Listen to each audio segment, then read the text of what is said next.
Shalom saudaraku yang terkasih di dalam nama Tuhan Yesus Kristus. Selamat pagi dan salam sejahtera untuk kita semuanya. Saya Ardi, menyambut Anda di dalam renungan Kristen Saudara Rohani. Selamat datang kembali di dalam renungan dan siraman rohani pagi hari ini. Harapan kami, semoga saudara yang terkasih dalam keadaan sehat selalu. Kiranya damai dan sukacita Roh Kudus melimpah dan tercurah di dalam hati dan pikiran saudara saat ini. Sebelum kita mulai renungan kita pada pagi ini, marilah kita bersama-sama berdoa. Selamat pagi Allah Bapa di surga, Allah yang Maha Pengasih dan Maha Baik. Terima kasih untuk penjagaan-Mu semalaman sehingga kami bisa tidur dengan nyenyak. Terima kasih untuk pagi hari yang indah, yang Tuhan sediakan untuk kami. Tuhan, pada hari ini, kami anak-anak-Mu akan melakukan berbagai aktivitas. Kami akan bekerja, dan menjalankan tanggung jawab kami, kiranya Kau yang mampukan. Kami serahkan seluruh rencana dan agenda hari ini ke dalam tangan Tuhan. Biar Tuhan yang berkarya dan biarkan semua rencana sesuai dengan kehendak-Mu ya Tuhan Yesus yang baik. Ampuni dosa dan kesalahan kami Tuhan. Jadikan kami pribadi yang lebih baik setiap harinya. Terima kasih karena telah membolehkanku untuk kembali menghirup udara segar di pagi hari ini. Menikmati seluruh anugerah yang telah Engkau berikan kepadaku. Itu semua karena kebaikan dan curahan kasih yang nyata dari Engkau di kehidupanku. Haleluya! Dalam nama Tuhan Yesus, aku sudah berdoa. Amin. Sahabat pendengar saudara rohani, pembacaan ayat emas Alkitab renungan kita hari ini terambil dari kitab Hakim-Hakim 7 ayat 7 sampai dengan ayat 10. Lalu berfirmanlah Tuhan kepada Gideon, dengan ke-300 orang yang menghirup itu akan kuselamatkan kamu, aku akan menyerahkan orang Midian ke dalam tanganmu, tetapi yang lain dari rakyat itu semuanya boleh pergi, masing-masing ke tempat kediamannya. Dari rakyat itu mereka mengambil bekal dan sangkakala. Demikianlah seluruh orang Israel disuruhnya pergi, masing-masing ke kemahnya, tetapi ke-300 orang itu ditahannya. Adapun perkemahan orang Midian ada di bawahnya, di lembah. Pada malam itu berfirmanlah Tuhan kepadanya, bangunlah, turunlah menyerbu perkemahan itu. Sebab telah kuserahkan itu ke dalam tanganmu. Tetapi jika engkau takut untuk turun menyerbu, turunlah bersama dengan pura, bujangmu, ke perkemahan itu. Ayat renungan kita pada pagi hari ini terambil dari kitab Hakim-Hakim 7 ayat 7 sampai dengan ayat 10. Inti dari ayat emas renungan kita adalah, Tuhan berkata, Aku memberikan kemenangan kepadamu atas mereka. Mari kita mulai renungan pagi kita. Kata-kata bijak yang dapat kita petik adalah kuasa Allah yang lebih besar. Renungan kita pada hari ini ditulis dan disusun oleh Tom Felton. Mari kita mulai kisah inspiratif. Pada bulan Maret tahun 1945, Ghost Army, atau pasukan hantu, telah membantu pasukan Amerika Serikat menyeberangi Sungai Rhine sehingga pasukan sekutu memperoleh tempat strategis sebagai pangkalan front barat pada Perang Dunia Kedua. Para tentara pasukan hantu itu adalah manusia sungguhan, bukan makhluk halus, dan merupakan bagian dari pasukan khusus markas besar ke-23. Dalam peristiwa tadi, regu berisi 1.100 tentara itu melakukan berbagai upaya agar terkesan berjumlah 30.000 orang. Dengan menggunakan balon tank-tank tiruan, efek suara ledakan dan bunyi kendaraan yang dikumandangkan melalui pelantang, dan masih banyak lagi. Dengan begitu, pasukan hantu yang jumlahnya sedikit berhasil menggentarkan musuh yang mengira kekuatan mereka jauh lebih besar daripada yang sebenarnya. Bangsa Midian dan sekutu mereka juga gemetar berhadapan dengan pasukan kecil yang seolah-olah berkekuatan besar di tengah malam. Gideon, hakim dan pemimpin pasukan Israel, dipakai Allah untuk menakut-nakuti musuh dengan pasukannya yang kecil. Mereka juga memakai efek suara, sangkakala yang ditiup, buyung kosong yang dihancurkan, suara manusia, dan benda-benda yang terlihat untuk membuat musuh yang berjumlah besar itu, seperti belalang banyaknya, mengira bahwa mereka sedang menghadapi musuh yang luar biasa banyak. Bangsa Israel mengalahkan musuh mereka malam itu dengan jumlah pasukan yang dikurangi dari 32.000 orang menjadi hanya 300 atas perintah Allah. Mengapa? Karena dengan demikian, sangat jelas siapa sesungguhnya yang memenangi peperangan itu. Itulah yang Allah sampaikan kepada Gideon. Aku memberikan kemenangan kepadamu atas mereka. Saat kita merasa lemah dan tidak berdaya, marilah datang kepada Allah dan mengandalkan kekuatannya semata. Karena, justru dalam kelemahanlah kuasa-Nya menjadi sempurna. Marilah kita renungkan di dalam hati kita, musuh atau tantangan besar apa saja yang sedang Anda hadapi saat ini. Bagaimana Anda dapat mengandalkan kekuatan Allah di saat menghadapi masalah itu? Hal ini patut kamu ketahui dan menambah wawasan kamu. Menurut latar belakang sejarahnya, Kitab Hakim-Hakim menempati periode antara Kitab Yosua dan 1 Samuel. Pada masa para hakim, kuasa Allah yang mengagumkan ditunjukkan melalui pribadi-pribadi tidak terduga, yang terjepit dalam keadaan sulit akibat kesetiaan bangsa Israel pada perjanjian mereka dengan Allah. Beberapa nama hakim disebutkan dalam daftar para teladan iman di Ibrani 11. Apakah lagi yang harus aku sebut?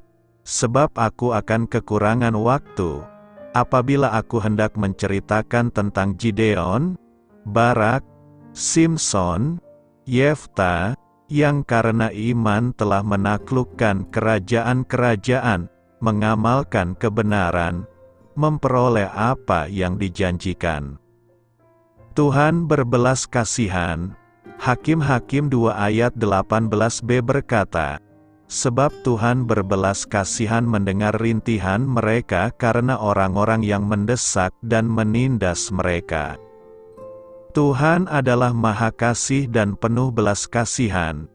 Ia selalu setia mendengar jeritan umat-Nya. Tuhan adalah Allah yang memperhatikan yang tertindas. Ada banyak ayat Alkitab yang menyatakan kebenaran ini.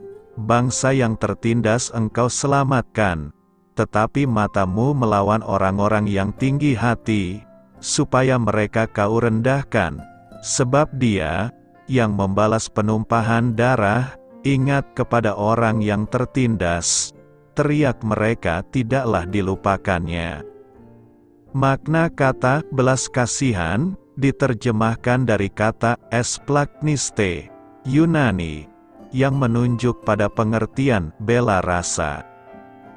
Dalam pengertian bela rasa atau compassion, pada prinsipnya merupakan rasa simpati terhadap penderitaan sesamanya yang dinyatakan dengan keinginan untuk menolong. Jadi, makna dari pengertian compassion lebih daripada sikap simpati, karena makna sikap simpati lebih cenderung pada rasa belas kasihan, tetapi tidak dinyatakan dalam sikap yang konkret untuk menolong. Itu sebabnya setiap kali disebutkan, tergeraklah hati Yesus oleh belas kasihan, maka senantiasa diikuti dengan suatu tindakan nyata dari Tuhan Yesus sebagai respon atau solusinya dalam permasalahan tersebut. Belas kasihan Tuhan adalah kabar gembira utama yang harus kita wartakan. Belas kasih Tuhan yang sempurna kita lihat dalam diri Kristus. Melalui salib dan kebangkitan Kristus, kita melihat belas kasihan Allah yang mengalahkan dosa dan maut. Kita menerima kembali belas kasih ini setiap kali kita mengambil bagian di dalam perayaan perjamuan kudus. Setelah menerima belas kasihan dari Tuhan, kita selayaknya juga berbelas kasih pada orang lain. Dan untuk seterusnya kita hidup dalam pertobatan yang terus-menerus. Dengan demikian, kita menjadi saksi hidup akan belas kasih Tuhan. Bahkan dalam keseharian kita pun, kita harus ingat bahwa kita hidup dalam belas kasihan orang lain. Terutama di jalan raya, walau kita sudah berhati-hati dan berusaha menaati peraturan lalu lintas. Jika ada satu orang saja yang tidak berbelas kasih kepada orang lain dan berniat mencelakai hidupnya sendiri dan hidup orang lain, kita bisa celaka, dan masih banyak contoh lain. Oleh karena itu, kita harus memohon belas kasihan Tuhan dalam kehidupan kita. Dan untungnya Tuhan adalah pribadi yang penuh dengan belas kasih dan pribadi yang murah hati. Sejak zaman Adam, Dia memberikan belas kasih yang tak terkira, mengingat dosa dan kejahatan manusia yang tak terperikan. Dosa-dosa kita juga, puncaknya adalah saat Dia menjelma menjadi manusia dan hidup di tengah-tengah kita, Yesus Kristus. Sebagai representasi Allah, Yesus Kristus menunjukkan belas kasih yang sangat besar. Belas kasih terbesar pengorbanannya di kayu salib yang membebaskan kita dari cekikan dosa. Seperti yang tertulis dalam Ibrani 8 ayat 12. Sebab aku akan menaruh belas kasihan terhadap kesalahan mereka dan tidak lagi mengingat dosa-dosa mereka. Lalu bagaimana dengan kita yang sudah ditebus dari dosa ini? Ada dua hal yang harus kita lakukan. Pertama, selalu mengingat bahwa kita hidup di bawah belas kasihan, terutama belas kasihan Tuhan. Seperti firman-Nya dalam Roma 9 ayat 15. Sebab Ia berfirman kepada Musa, Aku akan menaruh belas kasihan kepada siapa aku mau menaruh belas kasihan dan aku akan bermurah hati kepada siapa aku mau bermurah hati. Tanpa belas kasih-Nya, sebenarnya kehidupan kita sia-sia. Bahkan bisa dikatakan sebenarnya kita sudah mati. Kedua, menaruh belas kasih kepada orang yang lebih lemah daripada kita. Kitab Amsal 19 ayat 17 mengatakan, Siapa menaruh belas kasihan kepada orang yang lemah, memiutangi Tuhan, yang akan membalas perbuatannya itu. Kita orang-orang yang sudah memperoleh belas kasihan Tuhan, sudah seharusnya menyebarkan kasih kepada orang lain sebagai duta-duta Tuhan di dunia ini. Karena itu, berbelas kasihlah kepada sesama manusia. Janji keturunan bagi Daud, 2 Samuel 7 ayat 11 berkata, Sejak aku mengangkat hakim-hakim atas umatku Israel, aku mengaruniakan keamanan kepadamu daripada semua musuhmu. Juga diberitahukan Tuhan kepadamu, Tuhan akan memberikan keturunan kepadamu. Tuhan berjanji akan memberikan keturunan bagi Daud. Janji Tuhan itu pun digenapinya. Allah menjanjikan sesuatu yang indah kepada Daud, yaitu bahwa Dia akan membangun bagi Daud sebuah keturunan. Sejarah menceritakan kepada kita bahwa Salomo, salah seorang putra Daud, membangun bait suci yang pada awalnya ingin dibangun oleh Daud. Akan tetapi kita dapat melihat bahwa keturunan yang dibangun Allah untuk Daud, dinastinya, warisannya, tempatnya dalam sejarah penyelamatan, adalah jauh lebih besar. Di sini Allah berbicara mengenai garis keturunan Daud, yang akan mencapai klimaks dalam diri Yesus Kristus, anak Daud yang sejati. Sebagai umat Kristiani, kita sekarang percaya bahwa melalui Yesus, garis keturunan Daud secara spiritual berlanjut di dalam gereja, tubuh Kristus, yang mengumpulkan orang-orang yang ditebus. Marilah kita merenung sejenak, secara kolektif dan individual. Masing-masing kita adalah bait Roh Kudus, sebuah tempat suci di mana Allah berdiam di atas bumi ini. Kita menjadi rumah Allah tidak terjadi secara ajaib begitu saja dengan diri kita pada waktu kita dibaptis. Kita tidak menjadi bait-bait yang sempurna dalam sekejap, memancarkan cahaya Kristus secara lengkap ke dunia di sekeliling kita. Dari hari ke hari Allah ingin melanjutkan proyek pembangunannya dalam diri kita. Dia ingin membuang fondasi-fondasi apa saja yang salah dalam hidup kita, sehingga dengan demikian kita dapat bertumpu pada kebenarannya dan kasih-Nya saja. Allah ingin menghadirkan dirinya pada kedalaman hati kita masing-masing, sehingga apabila kita berkumpul dalam nama-Nya, apakah untuk melakukan penyembahan kepadanya atau pergi ke tengah-tengah dunia, maka Dia dapat bergerak dengan lebih penuh kuat kuasa di tengah kita dan melalui kita masing-masing. Mengapa Tuhan menyatakan janji-Nya terlebih dahulu? Supaya kita yang hidup pada zaman sekarang tahu bahwa Tuhanlah yang mengatur segala sesuatu yang terjadi di dalam sejarah. Sejarah bukanlah suatu kronologi waktu yang berjalan tanpa sebab. Sejarah bukanlah serangkaian kejadian yang tanpa makna. Sejarah sebenarnya sedang menyatakan rencana Allah untuk meninggikan anak-Nya bagi umat-Nya. Sejarah adalah perjalanan umat Tuhan menuju pada saat di mana Tuhan akan memberikan seluruh bumi ini kepada Sang Anak. Dialah yang akan memerintah sampai selama-lamanya dan kitalah umat-Nya yang dikasihi-Nya, umat yang dibeli dengan darah-Nya. Oleh karenanya, marilah kita memperkenankan janji Allah memenuhi diri kita. Bayangkanlah apa kiranya yang ada dalam pikiran Daud ketika dia mendengar janji Allah kepadanya. Bagaimana hatinya begitu tergetar membayangkan betapa agung janji tersebut.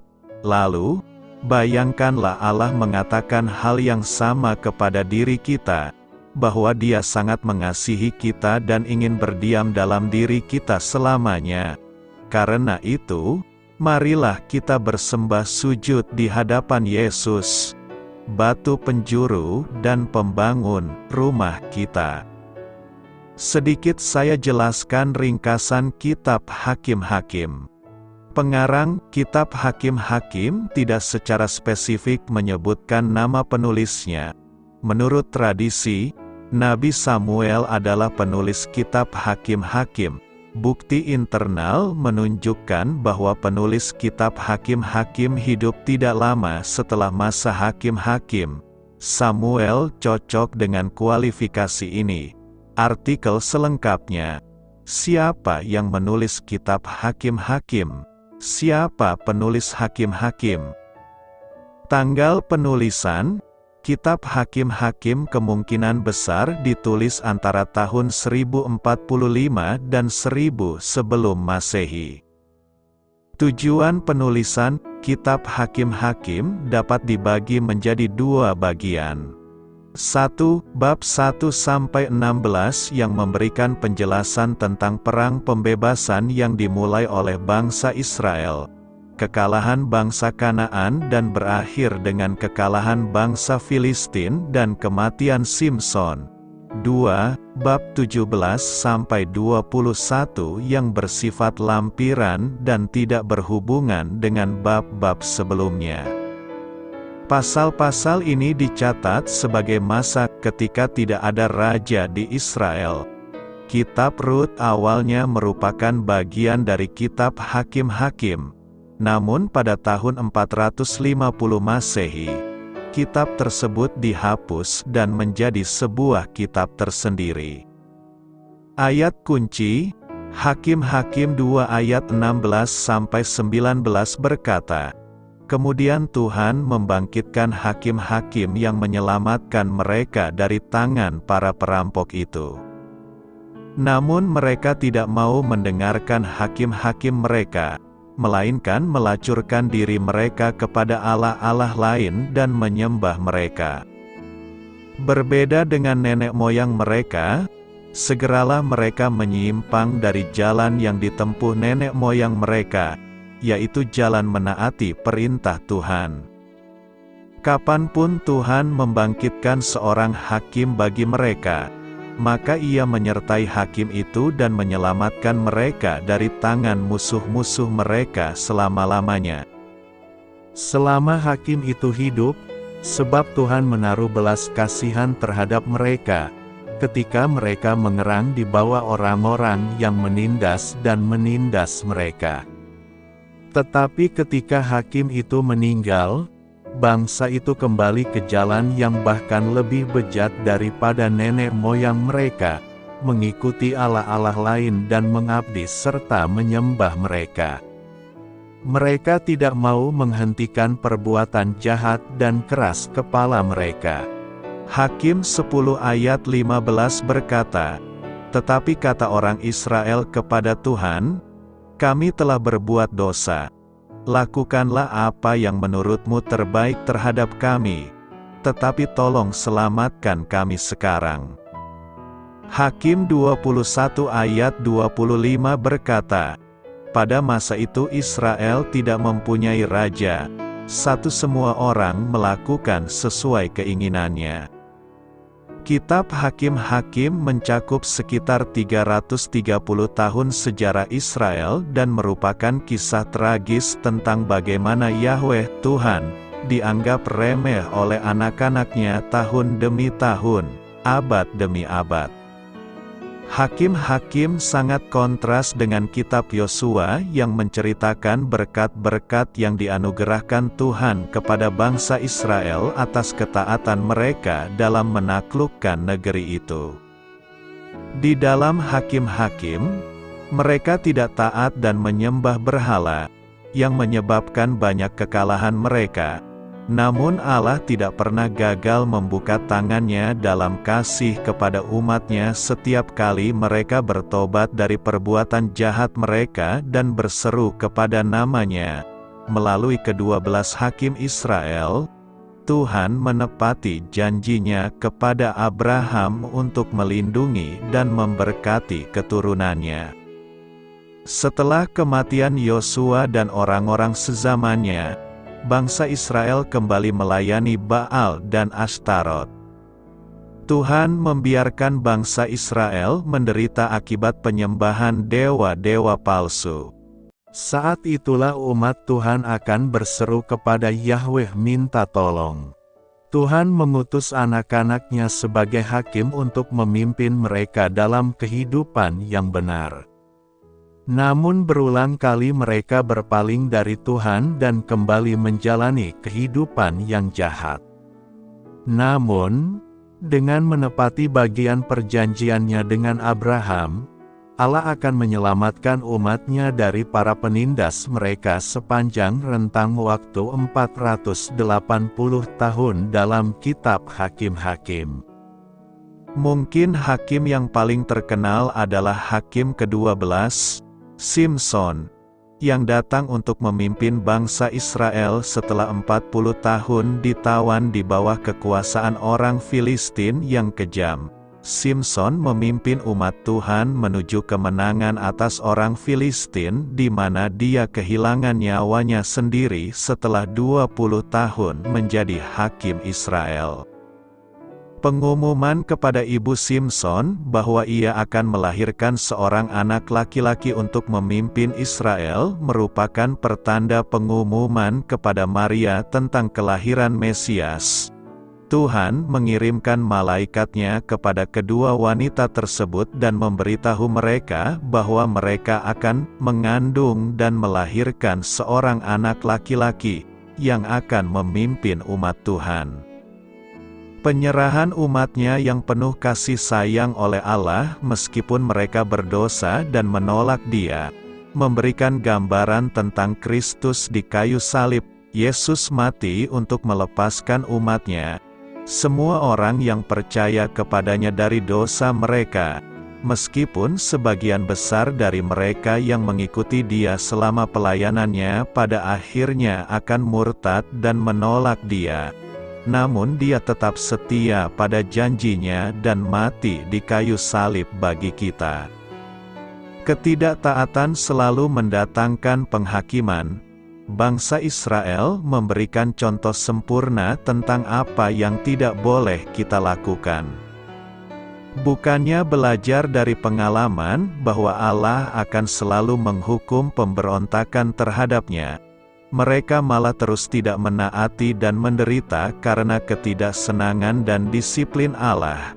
Jika kita terus dalam ketidaktaatan, kita mengundang disiplin Allah, bukan karena Dia menikmati penderitaan kita, namun karena Tuhan mendisiplin orang-orang yang dikasihinya, dan Dia menghukum setiap orang yang diterimanya sebagai anak.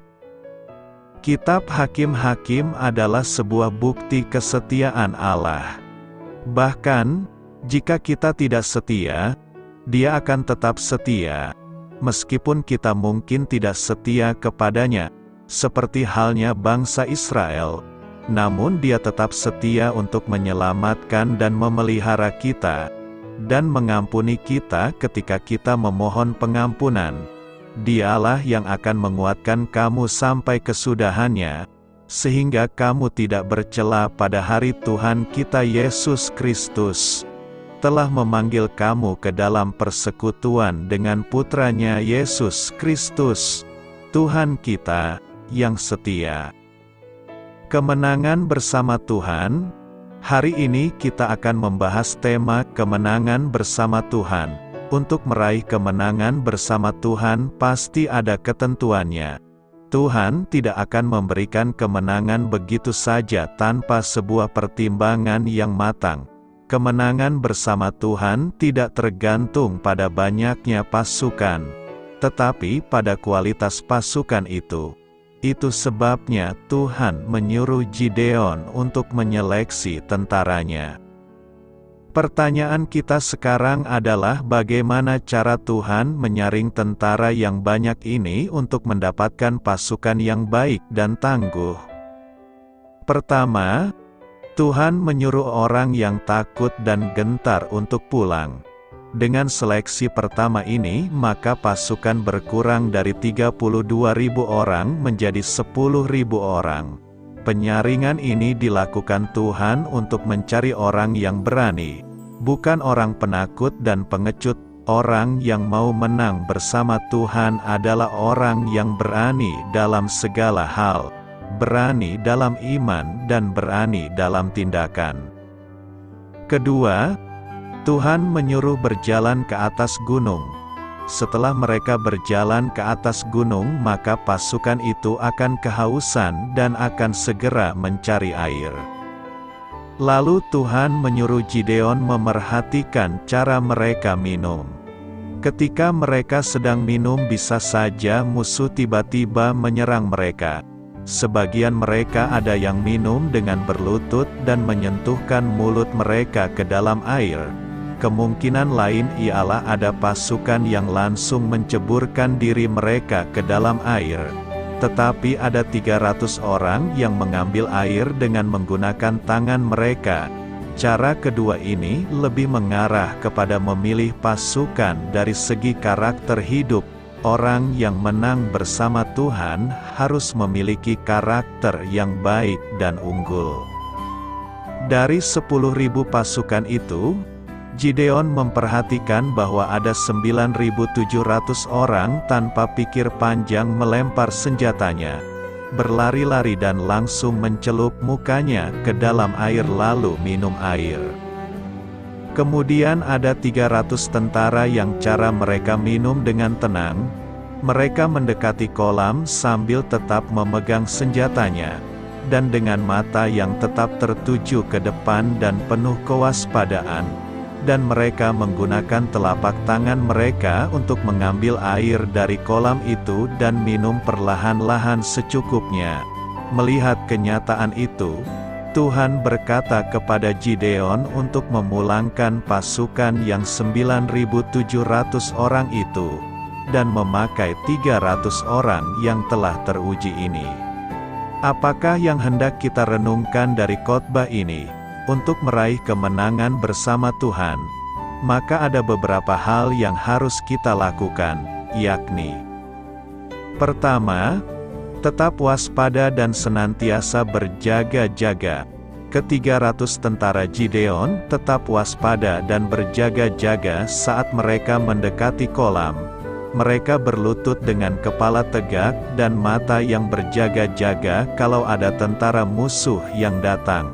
Tangan mereka yang satu tetap memegang senjata mereka, dan tangan yang lain mereka gunakan untuk mengambil air. Kedua, menikmati berkat secukupnya. Para tentara itu hanya meminum air secukupnya, tidak berlebihan. Untuk menang bersama Tuhan, kita harus hidup sederhana dan menikmati hidup dengan secukupnya. Doa saya menyertai saudara sekalian. Marilah kita menyampaikan doa syafaat. Tuhan Yesus, biarlah kutemukan kekuatan-Mu dalam kelemahanku. Amin. Sampaikan harapan dan permintaan saudara kepada Tuhan.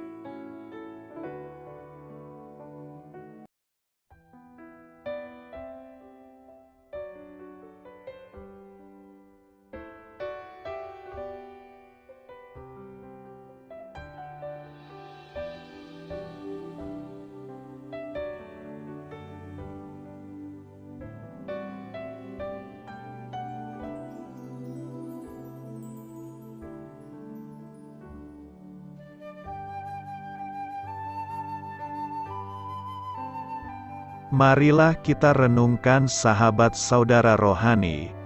Demikianlah renungan firman Tuhan pagi hari ini. Semoga menjadi berkat dalam hidup kita. Dan sebelum kita memulai segala aktivitas kita pagi hari ini, marilah kita berdoa. Selamat pagi Bapa, malam hari telah berganti pagi. Kehidupan baru telah Engkau berikan kembali bagi kami. Bapa Surgawi, tolonglah aku menyadari kebutuhan orang lain, supaya aku dapat membagikan apa yang telah Engkau berikan kepadaku. Pada saat aku membutuhkan, berilah aku keyakinan bahwa Engkau akan mencukupkanku, melalui orang-orang yang mengasihi-Mu, bukan karena kami pantas atau layak, namun karena kasih karunia-Mu kami boleh ada, sebagaimana kami ada di pagi hari ini. Terima kasih Tuhan, atas kesempatan baru yang telah Tuhan berikan kepada kami, untuk bisa memperbaiki diri agar kami bisa lebih layak di hadapan-Mu. Hari ini kami serahkan semua perkara dan kesulitan yang akan kami lalui ke dalam tangan-Mu. Biarkanlah kami bisa memuliakan-Mu dalam segala aktivitas yang akan kami lakukan. Amin. Biarlah firman Tuhan menjadi pengingat untuk kita semua, bahwa tuntunan dari Roh Kudus akan selalu memberi jalan keluar bagi setiap permasalahan hidup kita, dan memberi kedamaian di hati kita. Sampai jumpa di renungan pagi saudara rohani berikutnya. Kiranya Tuhan selalu memberkati saudara semua hari ini. Amin. Shalom.